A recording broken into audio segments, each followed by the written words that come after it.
Seigneur des Anneaux de Tolkien est largement à l'origine de la fantasy moderne. La trilogie est tout aussi incroyable, mais certains éléments ont mal vieilli. Allons. C'est l'heure de l'histoire, mon poulet au miel. On ouvre les petits volets. Cœur vaillant, œil sur la balle, on ne peut pas perdre.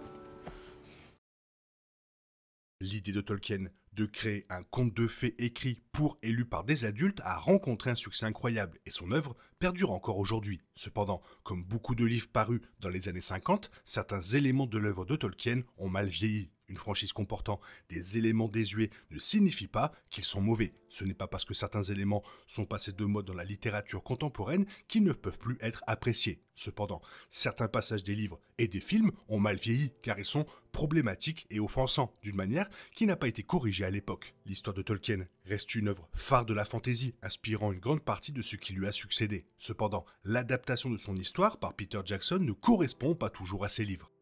Lorsque Saruman fait en sorte de dissuader la communauté d'emprunter le col du Rubicon à travers les montagnes, il les force à pénétrer dans les mines de la Moria. Si Gandalf est réticent, Gimli, lui, déborde de joie et raconte avec enthousiasme à ses camarades les merveilles qu'ils découvriront grâce à l'hospitalité de ses frères nains. Malheureusement, lorsque la communauté pénètre enfin dans la mine, elle découvre un spectacle horrible plutôt qu'une scène de splendeur. La ville autrefois animée est devenue un tombeau. En traversant la Moria, le groupe apprend finalement que tous les nains sont morts, envahis par les orques. La question que se posaient de nombreux téléspectateurs était pourquoi Gimli ignorait-il le sort de ses proches, d'autant plus que son cousin, Balin, était le seigneur de la Moria. Bien qu'il n'y ait pas de 5G en Terre du Milieu, les nouvelles circulent vraiment vite et l'ignorance de Gimli concernant la Moria semble dépassée.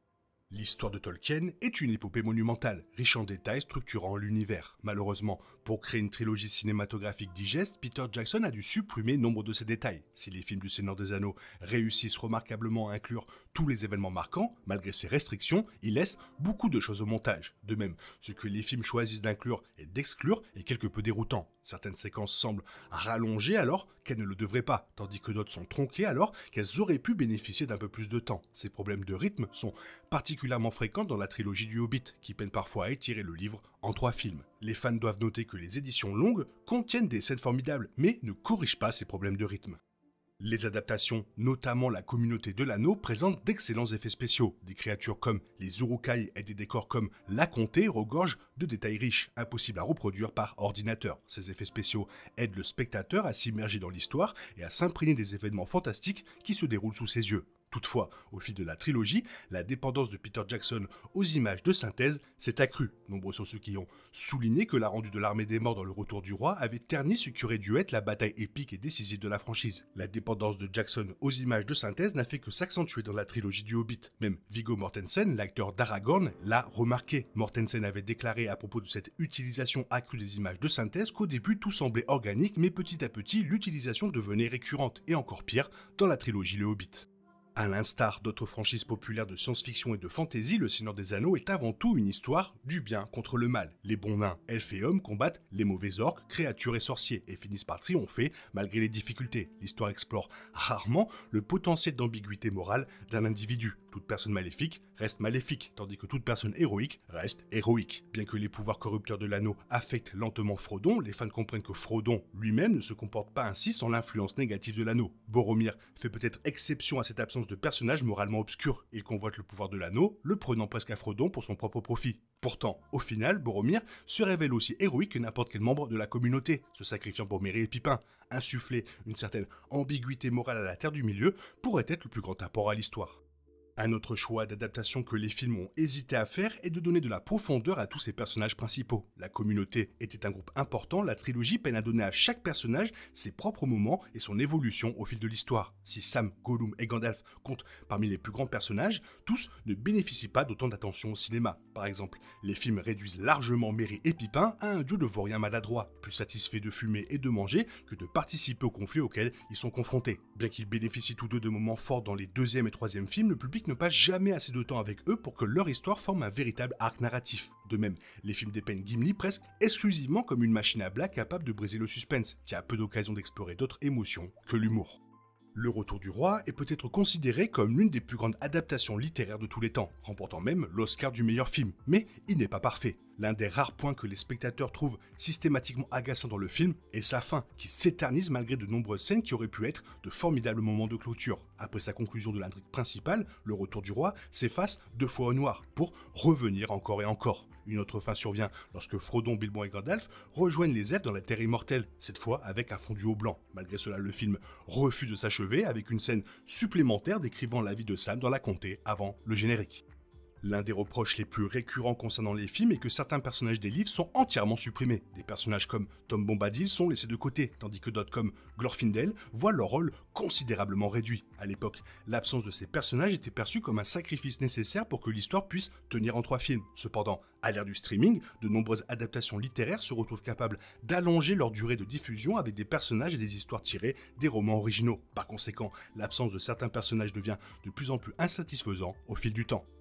Parmi les fans, il existe une division majeure entre ceux qui préfèrent la version cinéma des films et ceux qui préfèrent les versions longues. Tant que ces dernières existent, elles incluent des scènes importantes qui contribuent à mieux expliquer l'histoire. Toutefois, si les spectateurs ne regardent que les versions cinéma, ils passeront à côté d'éléments clés de l'intrigue. L'exemple le plus notoire de cette tendance regrettable est la fin de Saruman. Dans la version longue, Saruman est tué dès la scène d'ouverture du retour du roi. Toutefois, la version cinéma ne fait aucune mention de sa mort atroce, laissant le spectateur non initié dans l'ignorance totale de son sort. Comme c'est le cas pour de nombreux préquels, les films Le Hobbit ont un impact négatif sur la première trilogie. Se déroulant des décennies avant les événements de la communauté de l'anneau, les 3 films du Hobbit tentent de reconstituer les événements de la trilogie originale, mais rendent finalement la chronologie de la franchise beaucoup plus confuse. La trilogie du Hobbit ajoute des intrigues, dont une où Gandalf, Saruman, Elrond et Galadriel affrontent un mystérieux nécromancien qui s'avère être Sauron. S'ils s'en sortent victorieux, il n'en reste pas moins conscient que Sauron demeure une menace. Hormis le sabotage de Saruman, cette intrigue fait passer certains des personnages les plus sages pour des idiots, tandis qu'ils gâchent les décennies suivantes alors qu'ils auraient pu se préparer au retour inévitable de Sauron.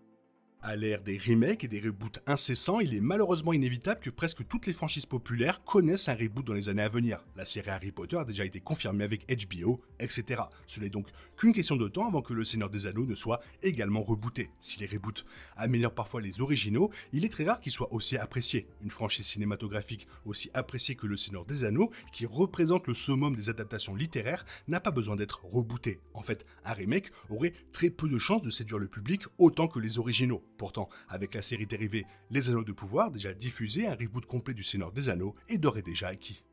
Le Seigneur des Anneaux avait un casting de stars. Les performances éclatantes d'acteurs comme Ian McKellen et Viggo Mortensen ont fait de ces films des icônes, telles qu'elles sont aujourd'hui considérées comme telles. Cependant, en revoyant les films, on remarque que le jeu d'Elijah Wood, dans le rôle de Frodon Sake, s'affaiblit à plusieurs reprises. Il y a eu des moments gênants où la performance d'Elijah Wood, dans le rôle du Hobbit bien-aimé, semblait forcée, voire comique, comme lorsque Frodon s'est effondré après le sacrifice de Gandalf lors de son combat contre le Balrog. Son jeu d'acteur tendait vers le dramatique avec ses cris et sa douleur constants, ce qui est vite devenu lassant. Elijah Wood était excellent dans le rôle de Frodon, mais certains de ses moments ont nui à sa performance.